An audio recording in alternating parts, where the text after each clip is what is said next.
पंजाब केसरी में आप सबका स्वागत है। मैं हूं चंद्रशेखर सरनी। राज्यसभा सांसद कार्तिकेय शर्मा हमारे साथ मौजूद हैं, युवा सांसद हैं। इनसे बातचीत करेंगे कई मुद्दों को लेकर।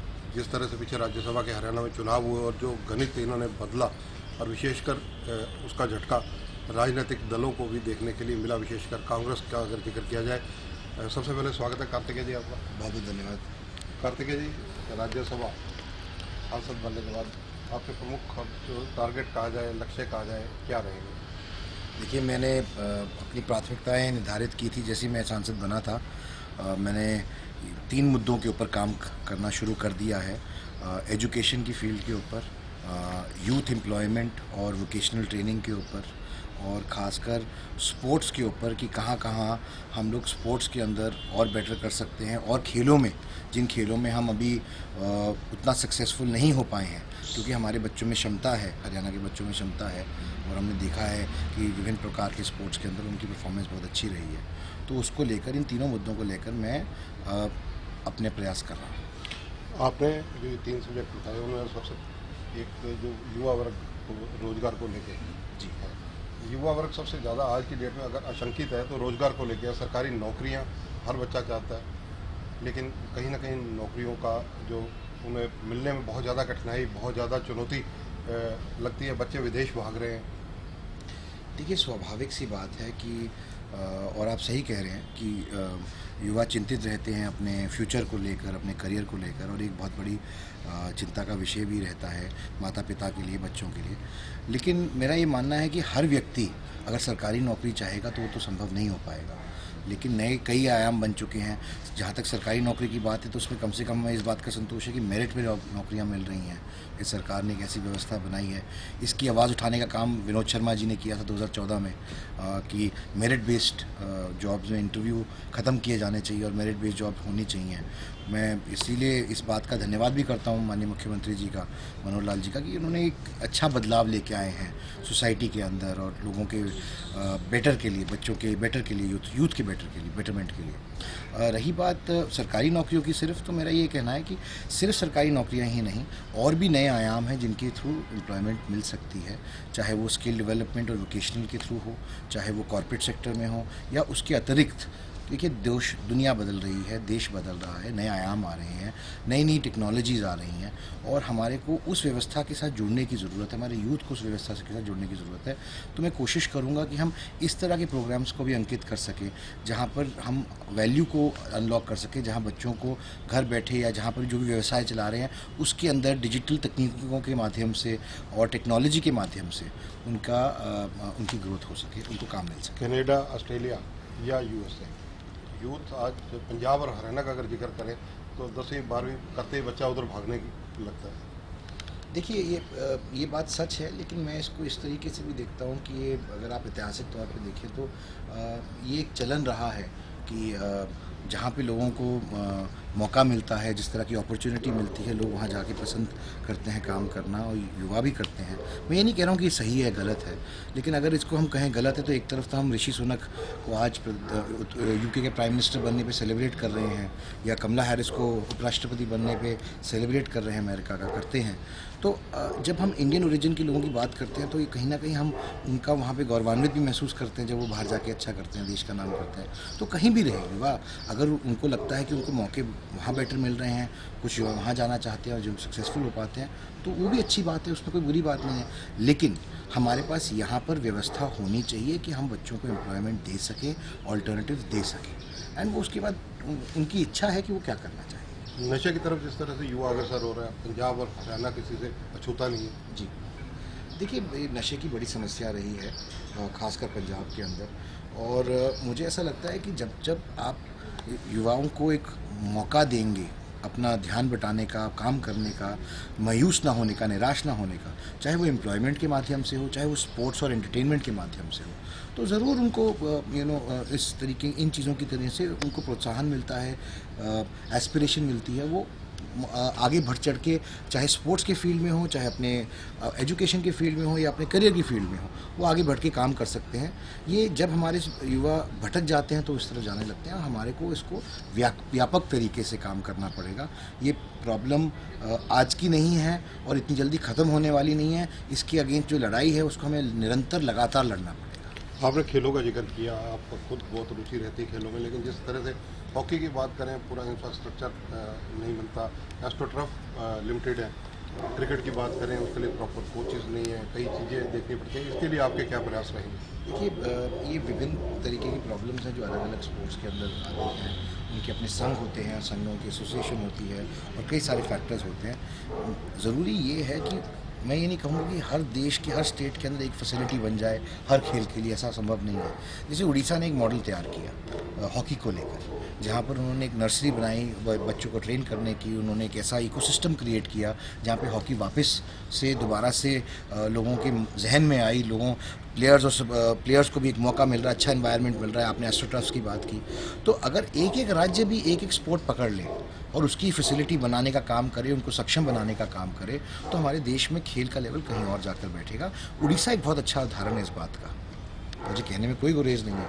हरियाणा में हम कई स्पोर्ट्स में आगे हैं, लेकिन हम अगर इंफ्रास्ट्रक्चर और फैसिलिटीज़ और कैपेबिलिटीज़ मिल सके, जैसे रेसलिंग की बात करें तो अभी भी हमारे रेसलर्स को और बॉक्सर्स को यूरोप में जाना पड़ता है, बाहर के देशों में जाना पड़ता है ट्रेनिंग के लिए, फिजियोथेरेपी के लिए, कोचिंग के लिए। और अगर उनको वही प्रतिस्पर्धा करने के लिए वही मौका यहाँ पर मिले, उतना एक्सपोजर यहाँ पर मिले, तो फिर वो उनकी परफॉर्मेंस इंटरनेशनल टूर्नामेंट्स में, चैम्पियनशिप में बढ़ती है। तो ये वाजिब सी बात है कि इसका बहुत उनको फ़ायदा मिलेगा। और स्पोर्ट्स इंफ्रास्ट्रक्चर पे हमें ओवरऑल पूरे कंट्री के अंदर काम करने की ज़रूरत है, और बहुत अच्छा काम हो भी रहा है कई जगहों पर। बतौर राज्यसभा सांसद हरियाणा के लिए कौन से ऐसे प्रोजेक्ट्स हैं जो आपके ध्यान में है कि कोशिश कर कर केंद्र से आपने प्रयास शुरू किए हों या कर सकते हैं? देखिए, कई जगहों पे मेरा एक जो डिस्ट्रिक्ट मैंने अडॉप्ट किया है वो अम्बाला है। उसके कुछ विषय थे जो मैं ऑलरेडी रख चुका हूँ आगे, और कई चीज़ें हैं जिनको लेकर मैं बात रखना चाहूँगा। चाहे वो जीटी रोड की बात हो, मुझे याद है कि मैं जब से जितनी याददाश्त जाती है 4-5 साल की उम्र से लेकर अब तक जीटी रोड पे अब तक काम चलता आ रहा है, वो एक बड़ा एक विषय रहा है। इस तरह से बहुत सारे विषय हैं जो यूथ की एम्प्लॉयमेंट को लेकर हैं, जो सेंटर की स्कीम्स हैं उनको कार्यान्वित करने के लिए, जहाँ जहाँ गैप्स हैं, जहाँ जहाँ पोटेंशियल है उनको इम्प्लीमेंट करने का, उसको लेकर स्टेट गवर्नमेंट और सेंट्रल गवर्नमेंट के समन्वय के साथ कुछ और स्कीम्स हैं जिनको किया जा सकता है। अलग अलग जगहों पे जहाँ पे पोटेंशियल है उनको आइडेंटिफाई किया है। और सिर्फ अम्बाला की नहीं, पूरे हरियाणा के लिए जितने इशूज़ हैं उनको मैं रखूँगा। अगले सेशन में मुझे अपना मेडन स्पीच देने का मौका मिलेगा, आप सबको ज़रूर देखने को मिलेगा मैं क्या क्या बात है। आपके पिता श्री विनोद शर्मा जी हरियाणा सरकार में मंत्री रहे हैं, स्थापित ब्राह्मण नेताओं में शुमार है। ब्राह्मणों के कई संगठन आपके बनने पर अत्यंत उत्साहित है। ब्राह्मणों की एकता के लिए, संगठनों को मजबूत करने के लिए कोई रणनीति आपकी? देखिए, मैं कहूँगा मुझको बहुत प्यार और आशीर्वाद मिल रहा है पूरे समाज से, अच्छी बात है, मैं उनका धन्यवाद भी करता हूँ। और मैं ये भी कहता हूँ कि हमारे को सबको, सारे समाजों को, छत्तीस बिरादरी को साथ लेके आगे बढ़ना है, क्योंकि आगे का जो रास्ता है वो सबको साथ लेके चलने का रास्ता है। और मेरी यही अपील रहेगी और उम्मीद भी करूँगा, जैसे मेरी जीत के अंदर सब समाजों ने, सब बिरादरियों ने एकत्रित होकर वोट किया, सारी पार्टियों ने। इससे अच्छा बड़ा क्या प्रतीक हो सकता है समाजी एकता का, समरसता का। इसके अलावा अगर जिक्र किया जाए, राजनीतिक रूप से एक संगठन भी आपके पिताश्री ने बनाया हुआ है, उस राजनीतिक संगठन का क्या फ्यूचर रहेगा? देखिए, ये तो अभी चुनाव दूर है, जो समय है, जब चुनाव आएंगे तब परिस्थितियाँ क्लियर होंगी, क्योंकि लगभग 2 साल पड़े हैं चुनाव को। और जिस तरह की परिस्थितियाँ होंगी उस वक्त देख के फैसला लेंगे। क्योंकि जिस प्रकार से आप एक व्यवसायी भी हैं और आपका जो लगाव, आपका एक कोऑर्डिनेशन जो माना जा रहा है, वो वर्तमान जो हरियाणा की सरकार है, केंद्र की सरकार है, उनसे अच्छा रहा है। कि बिल्कुल, देखिए, मेरा उन्होंने सहयोग किया, मेरा सपोर्ट किया भारतीय जनता पार्टी ने और अन्य दलों ने, जननायक जनता पार्टी ने, उन सबका मैं धन्यवाद करता हूँ। मैंने पहले भी कहा है कि मैं उनके साथ हूँ, जिन्होंने मेरा सहयोग किया है मैं उनका सहयोग करूँगा, इसमें तो कोई राय है ही नहीं। आपसे राजनीतिक चर्चा ना की जाए तो वो भी गलत होगा। आम आदमी पार्टी गुजरात और हिमाचल में बहुत सक्रियता दिखा रही है। देखिए, चुनाव है, हमारे यहाँ चुनाव एक पर्व होता है, और हर राजनीतिक पार्टी को बढ़ चढ़ के उसके अंदर हिस्सा लेने का मौका मिलता है, अपना दम दिखाने का मौका मिलता है। और लेकिन चुनाव का एक ही असूल है कि जनता जनार्दन है, और जब वोट की पेटी खुलती है तब पता लगता है कि कौन सही है कौन गलत है। आम आदमी पार्टी का हरियाणा में क्या फ्यूचर देखते हैं?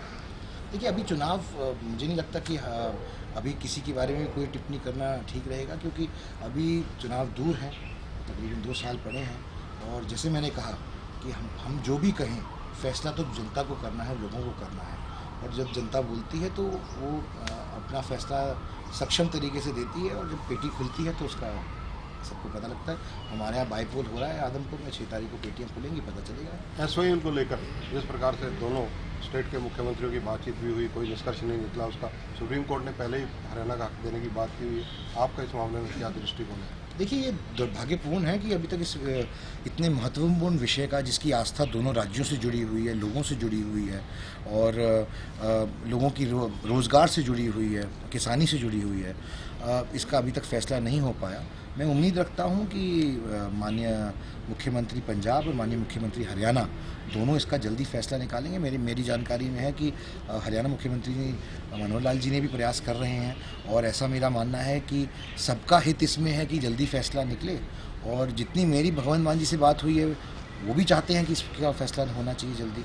मुझे लगता है अगर राजनीतिक इच्छा शक्ति होगी तो उसका फैसला जल्दी होना चाहिए। आपके परिवार का राजनीतिक भी और सामाजिक भी, पारिवारिक भी नाता पंजाब से भी बहुत अटूट है, और हरियाणा से तो है ही है। तो इन परिस्थितियों में हरियाणा की अलग राजधानी, नई राजधानी को लेकर आपका स्टैंड क्या है? देखिए, मेरा स्टैंड ये है कि हमारा जो हक है वो हमारे को मिलना चाहिए।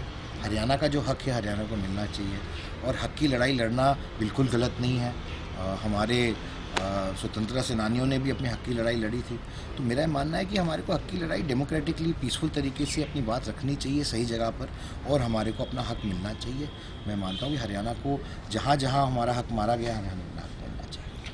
हरियाणा के अंदर जिस तरह से कांग्रेस में अब आदमपुर चुनावों में भी देखा गया, नेता प्रतिपक्ष भूपेंद्र सिंह हुड्डा, कुमारी शैलजा वर्सेस जो दूसरे इनके नेता हैं, कहीं ना कहीं अलग अलग डफली बजती रही, अपने सुर में अलापते रहे। देखिए, कांग्रेस आम आदमी से काफ़ी दूर हो चुकी है, और कांग्रेस का पतन का भी यही कारण है कि आप देख रहे हैं कि वो धरातल पे लोगों की सोच से वाकिफ़ नहीं रखते हैं। उनको अब बहुत गैप आ गया है लोगों की सोच के बीच में, और कांग्रेस पार्टी किस तरह की राजनीति करती है। आपको राज्यसभा में भी ये ऐसा देखने का मौका मिला कि जब वहाँ पे एक भारी उम्मीदवार को कांग्रेस पार्टी ने उतारा, और बार बार जब भी ऐसे मौके आते हैं तो वहाँ पर एक ही चीज़ निकल के आ रही है कि कांग्रेस लोगों की सोच से बहुत दूर होती जा रही है, और इसका खामियाजा कांग्रेस को भुगतना पड़ेगा। बाकी जैसे मैंने कहा, जनता जनार्दन है, 6 तारीख को काउंटिंग होएगी, पता चलेगा कि जनता ने क्या निर्देश दिया। राहुल गांधी की पदयात्रा पर आपकी टिप्पणी क्या है? देखिए, मैं नहीं समझता हूँ कि राहुल गांधी जी की पदयात्रा पे कोई खास टिप्पणी बनती है मेरी तरफ से, लेकिन मैं सिर्फ ये कहूँगा कि पार्टी को भी जोड़ना चाहिए। अगर देश को जोड़ रहे हैं तो उनकी तो पार्टी टूटी पड़ी है। हरियाणा की अलग विधानसभा, नई विधानसभा बनाने की तैयारियां, जगह ऑलमोस्ट फाइनल हो चुकी है। हरियाणा क्योंकि पुनर्जीवन के बाद विधानसभा की सीटें भी बढ़ेंगी। देखिए, ये तो एक तकनीकी मसला है जो समय पे ही आपको पता है इसका फैसला होगा कि क्या होगा क्या नहीं होगा।